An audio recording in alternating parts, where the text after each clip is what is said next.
You know, getting a tattoo feels like this permanent thing, right? A mark you're going to carry for life. But what happens when you want it gone? Well, it turns out the process of removing it is one of the most intense, high-tech, and honestly violent things you can do to your own body. So let's get into the absolutely insane science of laser tattoo removal. Okay, so it usually starts with something you absolutely love. Maybe it's this gorgeous piece of art, something you were so proud to show off. You really thought, this is it, this is my permanent masterpiece. And then, maybe not so much anymore, right? That feeling of pride just kind of fades. And instead, there's this nagging regret every single time you see it in the mirror. Sound familiar? Well, if it does, trust me, you are not alone. You're so not alone. Get this. In the US, something like 25 million people regret their tattoos. That's about 1 out of every 4 people with ink. So, how does something that once felt so important turn into, well, a mistake? Okay, to figure out how we can get rid of a tattoo, we've got to first understand why it's so permanent to begin with. And it all comes down to this crazy battle happening deep, deep inside your skin. Look, the reasons for regret are always personal, right? As you grow up, the person you were when you got that ink can feel like a total stranger. That symbol from a past life, or maybe just some trendy thing that's, not so trendy anymore. It just doesn't fit. But the reason it sticks around has nothing to do with feelings, it's pure biology. See, to your body, a tattoo is a full-on invasion. Needles are punching these huge particles of ink deep down into your skin. Your immune system immediately goes on the attack, trying to fight off these foreign invaders.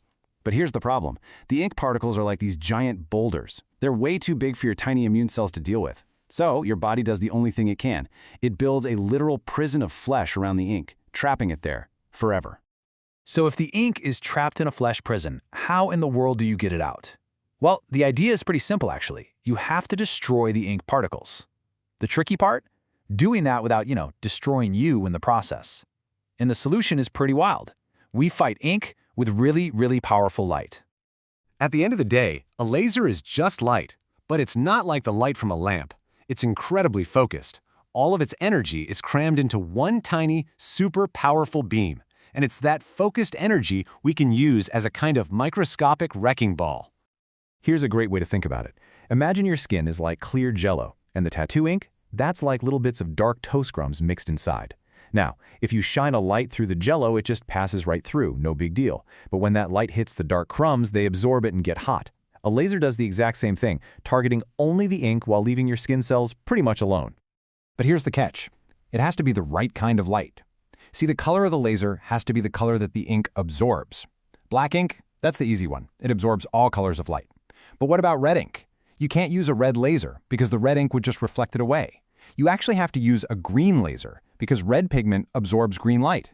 And this is super important. It means that tattoos with lots of different colors need lots of different kinds of lasers to get rid of them. Okay, but even with the right color, these lasers are so powerful they could give you a terrible burn. So, what's the solution? Speed, insane speed. We're talking about lasers that fire in these incredibly short pulses, some lasting just a few trillionths of a second. The blast of light is so fast, it's over before the heat can even think about spreading to the skin around it. All right, let's recap. We've got a super fast, color-specific laser pointed at your skin, and this is where things get absolutely wild. Let's imagine we can slow down time, zoom all the way in, and watch the microscopic carnage that's about to unfold. Okay, in the first nanosecond, a billionth of a second, the laser pulse hits. Its energy just slams into those ink particles, and in that instant, all that light energy turns into a crazy amount of heat. The ink particles superheat, they expand like crazy, and they're stressed to their breaking point, until they just violently shatter. We're talking microscopic grenades going off inside your skin. And when I say a crazy amount of heat, I'm not kidding. The ink particles can hit 600 degrees Celsius. To put that in perspective, that is hot enough to make iron glow red hot. And all of this is happening in a fraction of a second deep inside your body. Just wow. This incredible heat has immediate and pretty violent consequences. All the water that's inside and around your cells, it instantly vaporizes. Poof. And expands into these huge bubbles of steam. This creates a shockwave that literally rips apart the cells nearby. Yep, the very same cells that were holding the ink prisoner just a moment ago. What you're left with is a tiny, but very real, internal burn. So what does this all look like from the outside? Well, you feel a sharp pain, kind of like a rubber band snapping against you, maybe a smell like burnt hair, and you see this. The skin instantly turns white. They call this frosting, and it's the actual, visible proof of those hot gas bubbles expanding right under your skin. It's like a little window into the chaos happening down below.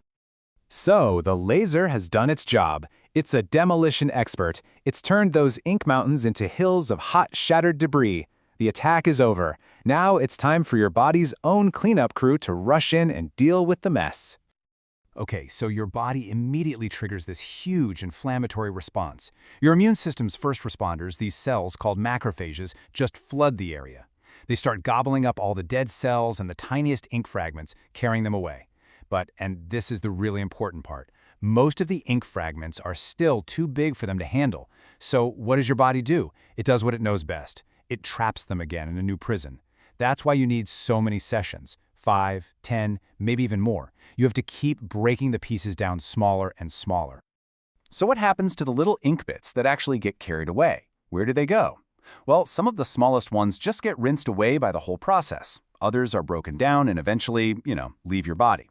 But a lot of them are carried by those macrophage cells to your lymph nodes. So, in a way, your body isn't really getting rid of the tattoo. It's just moving it from your skin to a collection point, deeper inside of you.